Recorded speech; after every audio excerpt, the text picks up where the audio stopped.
We'll guide you through how to make and post then and now pictures on Facebook. If you find this useful, then please consider subscribing and liking the video. This is really useful to be able to do, as you can go and compare old and new photos. So to go and do this, we need to go and head to the Facebook menu page. You can tap that in the bottom right or the top right, depending upon your device. Here we are. You want to come down to this section here, and you want to find the option Memories. You may need to tap on See More to go and find it. After you've done that, you want to go and find the section Layouts for your memories, and in there you should go and see Then and Now. Tap there, and what you can do is go and select the photos you want to do this with.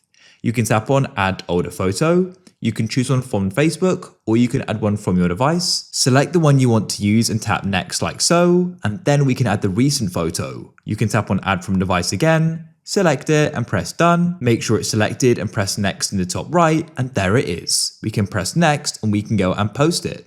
If you found this guide useful, then please consider subscribing and liking the video. Have an awesome day.